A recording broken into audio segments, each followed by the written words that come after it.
नमस्कार दोस्तों, एक बार फिर से मेरे इस चैनल में आपका तहे दिल से स्वागत है। एक परिवार एक नौकरी योजना बहुत अच्छी योजना है दोस्तों। सबसे पहले मैं आपको एक परिवार एक नौकरी योजना के बारे में बताता हूँ। ये जो योजना है ये कौन कौन से स्टेट में लागू है दोस्तों, और कौन कौन इस स्टेट के अंदर जो फॉर्म है, जो कैंडिडेट है, अप्लाई कर सकते हैं।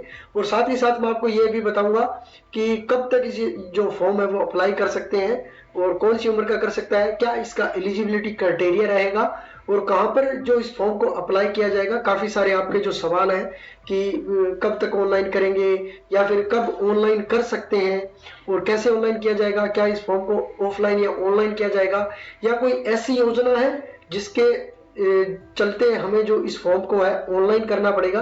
तो सारी जानकारियां आज आपको इस जो मेरे वीडियो में मिलेगी दोस्तों। वीडियो को पूरा देखिएगा, अच्छे से देख लीजिएगा, हर मेरी बात को पूरे अच्छे तरीके से समझ लीजिएगा, तभी जाकर आप इस एक परिवार एक नौकरी योजना के अंदर आवेदन कर सकेंगे दोस्तों। हो सकता है कि हाल ही में आई अपडेट के अंदर जो एक परिवार एक नौकरी योजना है ये काफी सारे स्टेटों के अंदर चल रही है दोस्तों। कई सारे स्टेट है इसके अंदर ये योजना नहीं चल रही है, तो कैंडिडेट के जो काफी सारे सवाल है, यही सवाल आते हैं सर कि जो हमारी जो योजना है वो कौन से स्टेट में चलाई जाती है, कौन से में नहीं चलाई जाती है, तो किस प्रकार हम पता करें। तो पूरी वीडियो को वॉच कर लीजिएगा, तभी आप इस पूरी जानकारी को समझ पाएंगे। चैनल पर नए हो तो चैनल को सब्सक्राइब कर लीजिएगा, बेल के निशान को दबा लीजिएगा, ताकि आने वाले इस प्रकार के जो नोटिफिकेशन होते हैं वो आपको सबसे पहले मिल जाते हैं। हमारा एक व्हाट्सएप जो चैनल भी बना हुआ है उसका लिंक मैंने अपने वीडियो के डिस्क्रिप्शन में दे दिया है। अगर आप उसमें ज्वाइन होते हैं तो जो सबसे पहले अपडेट आती है वो मैं वहीं पर डालता हूँ, यूट्यूब के बाद की अपडेट। तो जल्दी से जल्दी इस चैनल से जुड़ जाइए। चलिए मैं आपको बताता हूँ कि एक परिवार एक नौकरी योजना क्या है दोस्तों। एक परिवार एक नौकरी योजना, परिवार में से किसी एक सदस्य की नौकरी मिलनी होती है और इस योजना के अंतर्गत वही कैंडिडेट इसमें शामिल हो सकता है जो कैंडिडेट है इसमें बेरोजगारी भत्ता किसी प्रकार का लेता हो दोस्तों, उसका रजिस्ट्रेशन कंप्लीट होता हो और वो बेरोजगारी भत्ता अपने स्टेट के हिसाब से ले रहा है, तो वह कैंडिडेट सबसे एलिजिबल होगा दोस्तों। नंबर एक पॉइंट तो ये। दूसरा पॉइंट ये है दोस्तों, ये जो एक परिवार एक नौकरी योजना है ये अगर किसी स्टेट में नहीं चलाई जाती है दोस्तों, तो उस स्टेट के अंदर इसके ऑनलाइन और ऑफलाइन है दोनों प्रकार से इसके जो फॉर्म खुलते हैं। अगर वो कैंडिडेट इसका एलिजिबिलिटी क्राइटेरिया पूरा करते हुए अगर फॉर्म को अप्लाई कर देता है तब जाकर इसमें आवेदन कर सकता है और जो अपना पद है वो ग्रहण कर सकता है दोस्तों कौन कौन से ऐसे राज्य हैं जहां पर जो एक परिवार एक नौकरी योजना है वो चालू है दोस्तों, और कौन कौन से जो राज्य हैं जहां पर ये योजना अभी तक चालू नहीं है, और कौन से ऐसे राज्य हैं जहां पर इस योजना के बारे में अभी सिर्फ सोचा ही जा रहा है और कहां इसके फॉर्म है वो फिलअप हो रहे हैं दोस्तों। तो सबसे पहले मैं आपको बताता हूं, जो मुख्य जो बात करते हैं वह सिक्किम राज्य। सिक्किम राज्य सरकार अपने राज्य के रहने वाले प्रत्येक गरीब परिवार के एक सदस्य को सरकारी नौकरी देगी दोस्तों। और इस योजना के अंदर जो युवा है जो सिक्किम राज्य का है, अगर वो युवा इसके अंदर आवेदन करता है तो उसको जो सरकारी नौकरी के अंदर ही उस योजना के तहत उसको ले लिया जाएगा। यह योजना देश में बेरोजगारी दर को कम करने के इरादे से शुरू की गई है दोस्तों। इसके बाद देखिए दोस्तों, कुछ ऐसे राज्य हैं जहां पर इस योजना का है सोचा जा रहा है और अलग अलग तरीकों के हिसाब से इस योजना के अंतर्गत कैंडिडेट को लिया भी जा रहा है, जिसमें से सबसे पहले है उत्तर प्रदेश, फिर है महाराष्ट्र, फिर बिहार, झारखंड, हरियाणा और कुछ राज्य और भी हैं इसके अंदर। ये जो राज्य हैं इन राज्यों के कैंडिडेट को अलग अलग स्कीम की तरह से इसे लिया जाता है। जैसे कि स्कीम की अगर बात करूं, जैसे कि बेरोजगारी भत्ता हो गया, ये लगभग स्टेट में बेरोजगारी भत्ता है वो स्टार्ट है दोस्तों। बेरोजगारी भत्ते के अंदर जिस कैंडिडेट का नाम है, जो बेरोजगारी भत्ता कैंडिडेट ले रहा है दोस्तों, और उस कैंडिडेट को जो एक महीने का जो 1000 से 1500 या फिर 3000, 4500 या फिर 8000, इस प्रकार से अलग अलग तरीके से इस योजना के अंदर भत्ता दिया जाता है। कुछ मानदेय भी दिया जाता है। इसमें से अगर कोई कैंडिडेट 100 घंटे काम करता है तो इस हिसाब से इनको जो 6000, 6500 इस प्रकार से जो मानदेय भी दिया जाता है। ये अलग अलग स्टेट में अलग अलग तरीके से है। तो दोस्तों जिस भी किसी कैंडिडेट का इस योजना के अंदर जैसे कि बेरोजगारी भत्ता अलग अलग तरीके के अलग अलग स्टेट में इसके नाम है दोस्तों, तो जो संगम भत्ता बेरोजगार है या बेरोजगार भत्ता युवा हो गया, या फिर जो कई अलग अलग तरीके से अलग अलग स्टेट में आप जो नाम आपके स्टेट में आप अपने हिसाब से समझ लीजिएगा। ये सब बेरोजगारी कार्यालय है, रोजगार कार्यालय है, वहां पर इनके नाम दर्ज होते हैं। और जो युवा पढ़े लिखे नहीं होते उनको इस योजना का लाभ मिलता है 1000 से 1500, ये आगे मैंने बताया था। तो वो योजना अगर उन्होंने इस योजना के अंदर नाम जो है दर्ज करवा रखा है और उनके पास आईडी पासवर्ड है उनका खुद का नाम दर्ज करवाने का, जहां से ये अपनी फाइल को है पूरा चेक कर सकते हैं, कहां पर जो इनका पैसा है वो डलता है, ये सब कुछ जानकारी उनके पास होती है। ये जानकारी आपको रोजगार कार्यालय में मिल जाएगी। अगर आप अपना नाम आवेदन करवाना चाहते हैं तो आप करवा सकते हैं दोस्तों। अगर आपके पास 10वीं 12वीं ग्रेजुएशन पोस्ट ग्रेजुएशन है तो आप इसमें नाम करवा सकते हैं। लगभग सभी स्टेट में चालू है। तो दोस्तों जो कैंडिडेट उसका नाम उसके पास है तो सबसे पहले तो उसको मौका दिया जाएगा। ये जो स्टेट मैंने आपको बताया है ना, उनके इन स्टेटों के अंदर इन युवाओं को जो इस योजना का लाभ भी मिलता है और उनके तरह तरह के जो रोजगार मेले लगते हैं दोस्तों। अब रोजगार मेले के अंदर इनको एक परिवार एक नौकरियां योजना के अंदर इन कैंडिडेट को ले लिया जाता है दोस्तों। तो इस योजना के अंदर आप आवेदन कर सकते हैं अगर आपके पास बेरोजगारी भत्ता वगैरह आईडी है तो।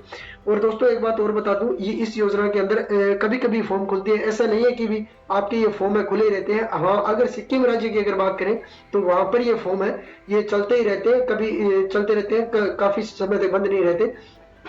लेकिन जो मैंने स्टेट बताए हैं उत्तर प्रदेश, महाराष्ट्र, बिहार, झारखंड, हरियाणा, तो इसके अंदर जो ये आवेदन है ये चलते रहते हैं। जैसे बेरोजगारी मेले आते रहते हैं और बेरोजगारी मेले के अंदर से इस हिसाब से इनको कैंडिडेट को चुन लिया जाता है और उनको सरकारी पद है वो ग्रहण करवा दिया जाता है दोस्तों। अगर वो अच्छा काम करके दिखाते हैं 2 साल के अंदर तो उस हिसाब से उनको भत्ता भी मिलता है और अच्छी सैलरी भी दी जाती है। आने वाले 2 या 3 सालों के अंदर उनको जो परमानेंट सरकारी नौकरी के अंदर पक्का भी कर दिया जाता है दोस्तों। तो आप इस प्रकार से इसमें आवेदन कर सकते हैं। बाकी के बचे स्टेटों की अगर बात करें, जैसे दोस्तों बाकी काफी सारे स्टेट इसमें बच चुके हैं, पंजाब, आंध्र प्रदेश, हिमाचल प्रदेश, तेलंगाना। तो दोस्तों उन स्टेटों के बारे में मैं सिर्फ यही बात कहूंगा जो बचे स्टेट है, तो अगर उनके यहाँ किसी प्रकार का बेरोजगारी भत्ता मिलता है, अगर दोस्तों आपको नहीं पता है तो इस प्रकार से आप आवेदन कर पाएंगे दोस्तों। अगर आप मुझे कमेंट सेक्शन में ये कहेंगे कि सर आप हमारे बारे में बताइए, हमारे स्टेट के बारे में बताइए कि ऐसी कोई योजना है, तो मैं आपको जरूर बताऊंगा। अगर आप पता करना चाहते हैं कि हमारे जो स्टेट के अंदर जो बेरोजगारी भत्ता है मिलता है नहीं मिलता है, तो आप अपने स्टेट के रोजगार कार्यालय में जाकर ये पता कर सकते हैं। सबसे पहले आपको ये पता करना पड़ेगा, अगर आपके यहाँ बेरोजगारी भत्ता मिलता है दोस्तों तो आपको बेरोजगारी भत्ता है उसके अंदर आपको आवेदन जो करना होगा, सबसे पहले उसमें आवेदन करना होगा। क्योंकि इस तरह की जो अलग अलग स्टेट है अलग अलग तरीके से इस स्कीम को लेकर आते हैं। सारे स्टेट है किसी प्रकार की सीधा जो स्कीम को नहीं लेकर आते हैं दोस्तों। अगर कोई स्टेट है इसके अंदर सीधा स्कीम को लेकर आता है, जैसे सिक्किम है, सिक्किम के अंदर इस स्कीम को सीधा लिया गया है कि इसमें कोई भी ऑनलाइन और ऑफलाइन दोनों प्रकार से इसमें आवेदन कर सकता है, वो भी रोजगार कार्यालय में होगा। तो इस प्रकार से अलग अलग तरीके से इसमें आवेदन लिए जाते हैं, अलग अलग स्कीमों के थ्रू लिए जाते हैं। तो आप इसमें आवेदन कर सकते हैं दोस्तों अगर आप करना चाहते हैं। चलिए दोस्तों अब इसमें एलिजिबिलिटी क्राइटेरिया और डॉक्यूमेंट के बारे में भी मैं आपको बता देता हूं कि अगर आपके यहाँ इस प्रकार की कोई नौकरी जो चालू हो जाती है तो आप इसमें आवेदन कैसे कर पाएंगे। बाकी जो मैंने स्टेट बताए हैं वो तो इसमें आवेदन कर ही सकते हैं, उनके पास जैसे ही रोजगार कार्यालय में जो मेले लगते रहते हैं उस हिसाब से इनका एलिजिबिलिटी क्राइटेरिया अगर पूरा रहता है तो वो कर सकते हैं। ये जो एलिजिबिलिटी क्राइटेरिया दोस्तों ये एक परिवार नौकरी योजना के अंदर भी काम आएगा आपको, और आपको बेरोजगारी भत्ता है उसके अंदर भी आपको एलिजिबिलिटी क्राइटेरिया काम आएगा दोस्तों। दोनों लगभग सेम ही है, 1-2 पॉइंट हो सकता है कि थोड़ा बहुत चेंज हो, वो अपने रोजगार कार्यालय में जाओगे तो वहां पर आपको सब कुछ पता चल जाएगा दोस्तों। चलिए मैं आपको सबसे पहले इसका एलिजिबिलिटी क्राइटेरिया बताता हूं दोस्तों। पात्रता के अंदर दोस्तों मैं आपको बेरोजगारी भत्ता और एक परिवार एक नौकरी योजना की दोनों की जानकारी एक साथ ही दे दूंगा, तो आप पूरी जानकारी को ध्यान से सुन लीजिएगा। हाथ जोड़कर निवेदन करते हैं चैनल को जरूर सब्सक्राइब कर लीजिएगा, वीडियो ज्यादा से ज्यादा शेयर कर दीजिए दोस्तों। आवेदक की जो उम्र है वो 18 से 55 वर्ष के बीच में होनी चाहिए दोस्तों। अगर वही बेरोजगारी भत्ता की अगर बात करें तो अलग स्टेट में अलग तरीके से इसका एलिजिबिलिटी क्राइटेरिया वो रखा गया हो सकता है दोस्तों। वह भारत का मूल निवासी होना चाहिए, ये दोनों के अंदर चल जाएगा। आवेदक के परिवार में कोई भी सदस्य सरकारी नौकरी ना करता हो दोस्तों, ये भी दोनों में चलेगा। आवेदक के पास आय प्रमाण पत्र होना चाहिए और उसके परिवार का आय भी कम होना चाहिए दोस्तों।